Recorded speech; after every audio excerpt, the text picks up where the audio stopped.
Hey guys, thank you so much for joining me here at Major Arcana. I've already pre-shuffled the cards so that we can get started right away. This will be a general reading for the collective, all zodiac signs for whenever you do get this message. So as usual, I'll do the 10 card spread, sometimes known as the Celtic cross, so we can talk about current energies. So 3 cards already popped out. There's the 7 of Swords, crossed by the Knight of Wands, and then the Devil card. So in the crowning position is 9 of Swords, 6 of Swords, High Priestess, the Star card, Queen of Pentacles, Page of Cups, and 9 of Pentacles. Hey, okay. So in the current space is the 7 of Swords, and the 7 of Swords is an energy of kind of trickery or somebody wearing a mask, not really expressing themselves, not really showing their emotions. So I feel that this is a tough guy mentality where you're kind of maybe hard on the outside but soft on the inside, not really expressing yourself, not really wanting to be vulnerable, not really wanting to show a vulnerable side. So I feel that's equally true in romantic space or in business.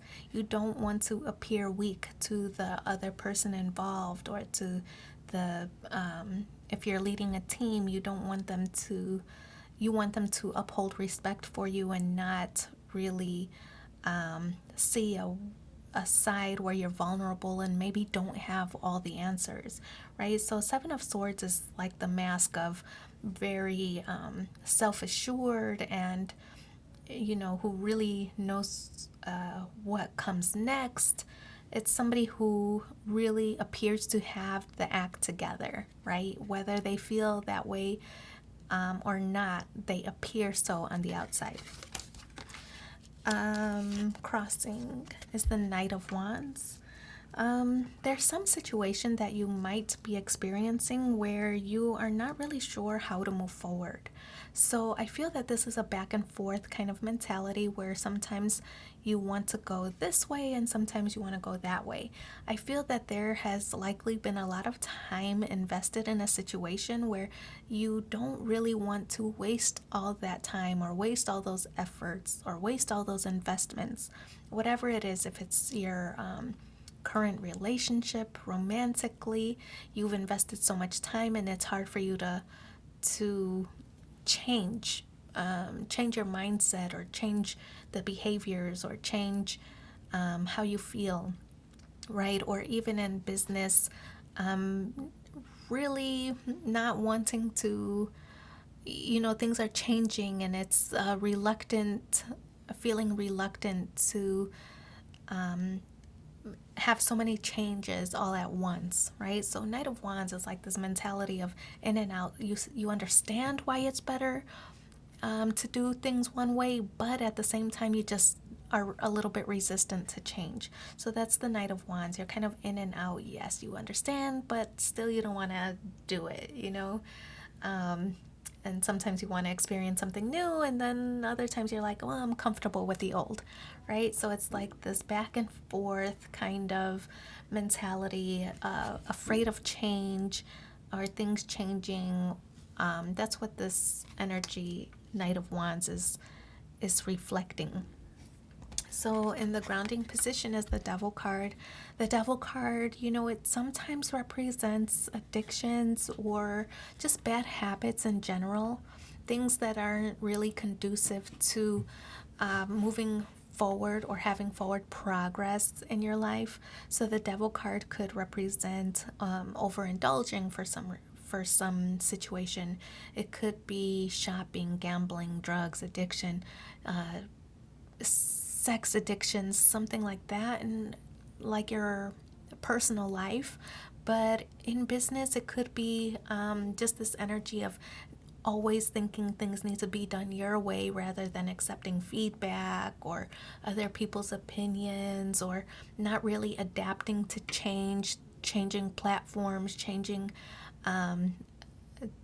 procedures, things like that. So it's a little bit of reluctance to accept those changes with the Devil card. I feel that you want to be more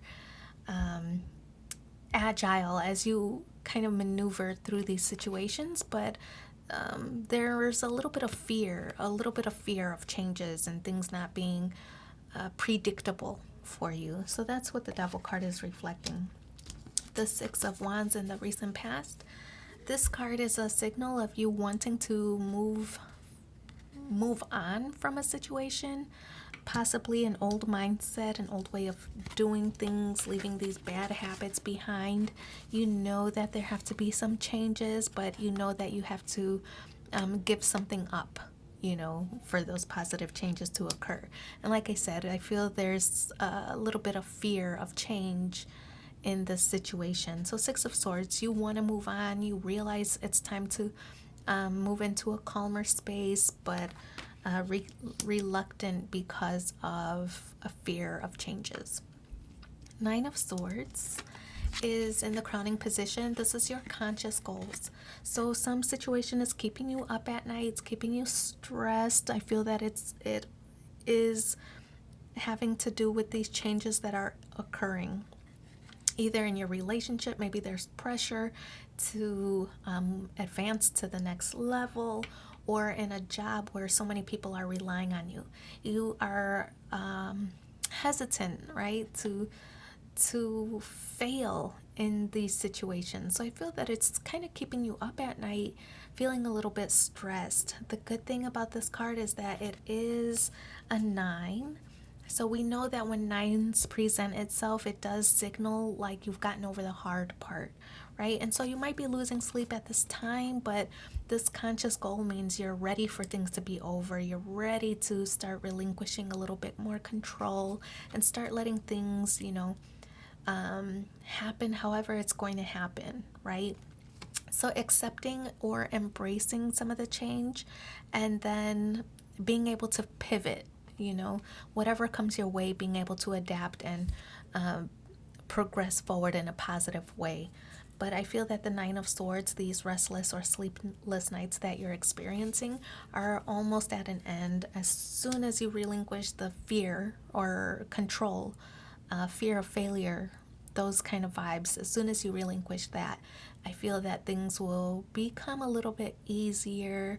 Also in workspace, I feel that trusting the team that you have behind you, or trusting your partner that you have behind you, that they're gonna have your back, right? And they're not going to let you flail.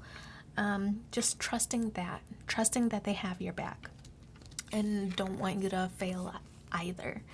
So in the immediate future is the High Priestess card. The High Priestess card, this is somebody who gets things done behind closed doors. So I feel that really this is all about your feelings. You really do come off as somebody who's confident and has everything together, has all the answers, isn't afraid of anything. So I feel that you do a very good job of keeping that to yourself, because I feel on the inside you're experiencing this turmoil, right? And we know that with the Nine of Swords, you're experiencing inner turmoil. You don't display that on the outside though. So the High Priestess is this card of you're getting things done. It's behind closed doors. On the outside you seem cool, calm, and collected. On the inside you're like, man, people wouldn't believe that you are so cautious or so vulnerable because of how you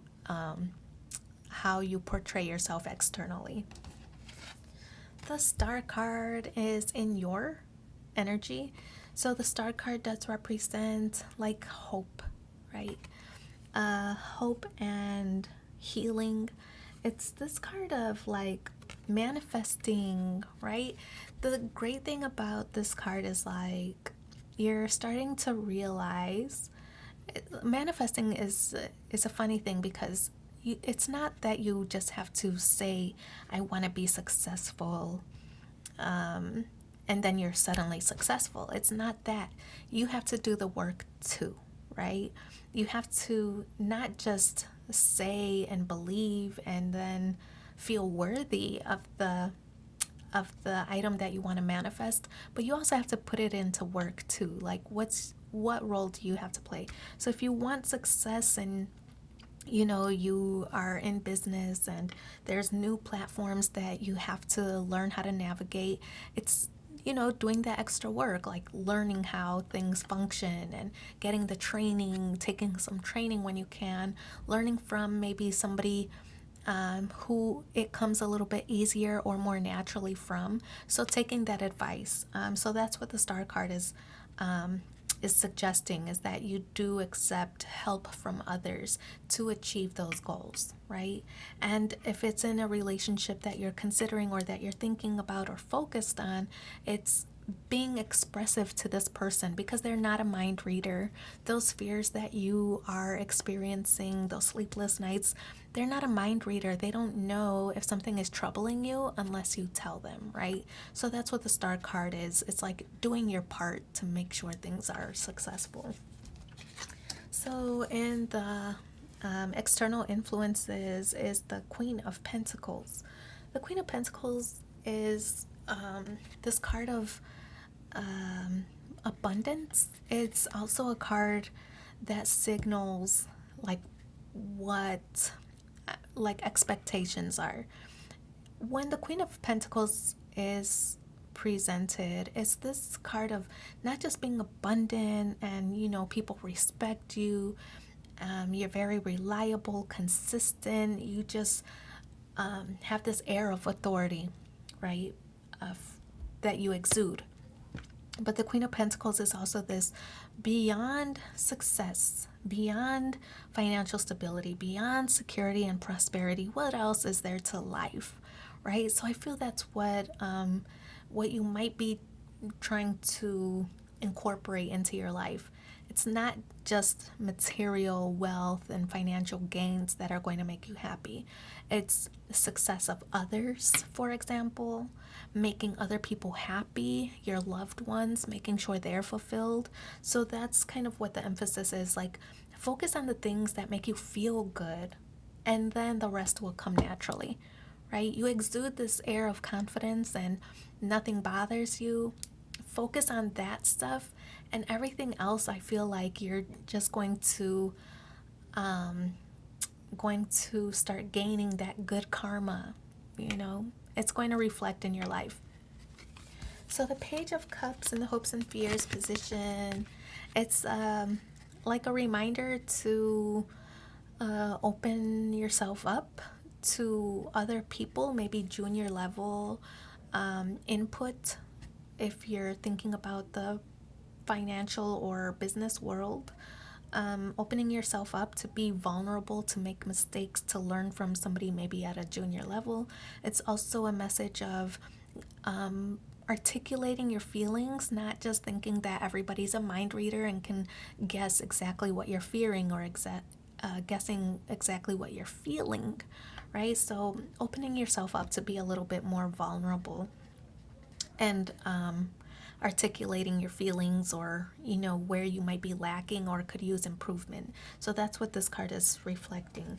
The Nine of Pentacles, look at this. It's like this energy of independence. I feel that you're learning your lessons. You're good.